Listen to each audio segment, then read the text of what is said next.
And you realize that the person that is looking at me is a broken person. And you can even go a little bit further. This is, who raised Umama? What's her story? What's her pain?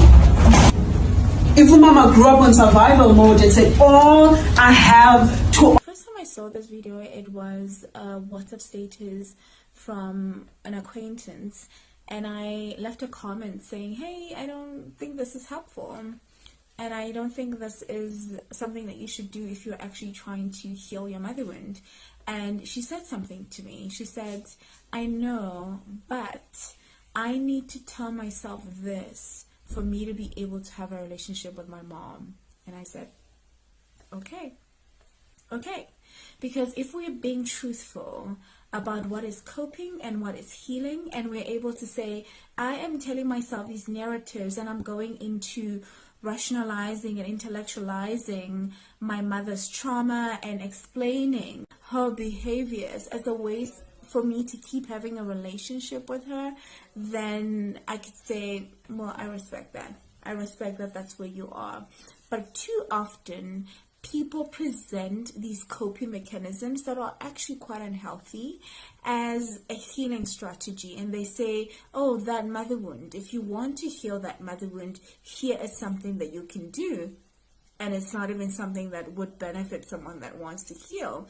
And I say this to my clients who come to me saying, hey, I want to heal my mother wound. And they come into the session and they start to try and explain why their mom acted the way that she acted and want to give me reasons on why their mother has the certain behaviors that she has. And I have to stop them there, that, hey, this is not about your mother. If I was sitting here with your mom and she was giving me all of those reasons and why she's acting the way that she's acting, then that would be helpful for her. But it's not helpful for you, because right now you're stepping outside of yourself and stepping into your mother's shoes, and you're trying to do her work for her. You're trying to go into her childhood. You're trying to go into her mother's childhood and try to explain her behaviors. If that was her doing that work, then that would be called actual excavating and healing, because healing is personal. Right? But the moment you as the daughter gets to do that work, you're just coping.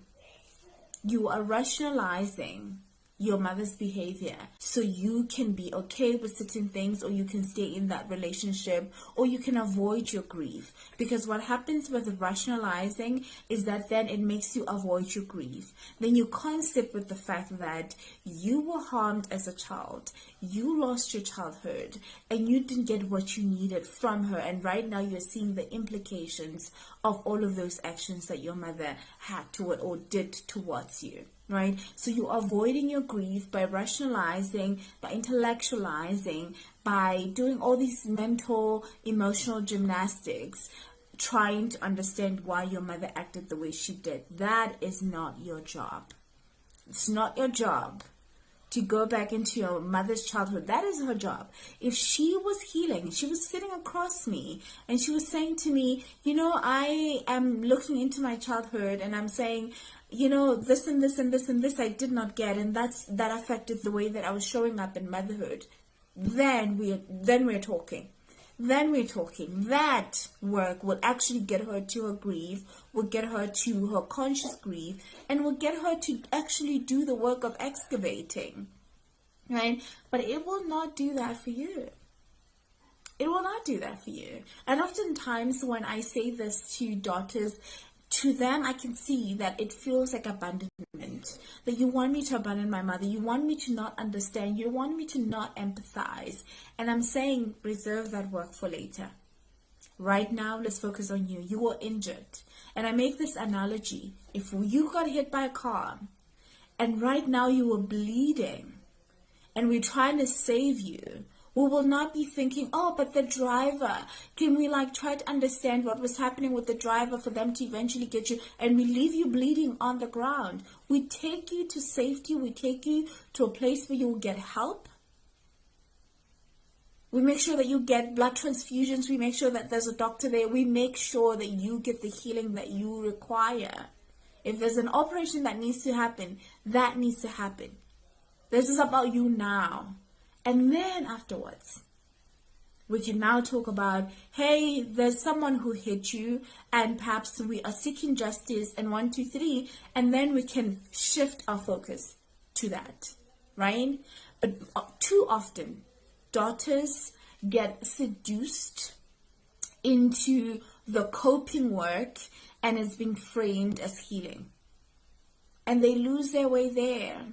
And they just can never get there. They can never get to the other side where you are not affected by these issues, where you've actually given your inner child what they wanted because you awakened your inner mother and you are grieving for your inner child and you're offering your inner child what they needed as a child so you can become the adult that you need to become.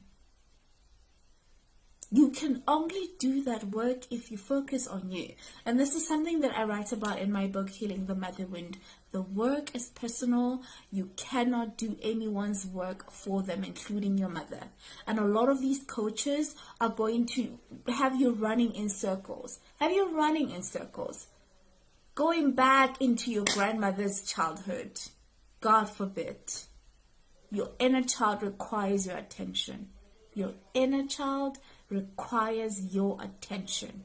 They need mothering. They need all of those unprocessed emotions to find resolution. Now, as an adult, you have to make room for that, for their emotions, and to resolve those emotions for them, and to offer them what they needed, the nurturing that they need, to offer them the community that they needed.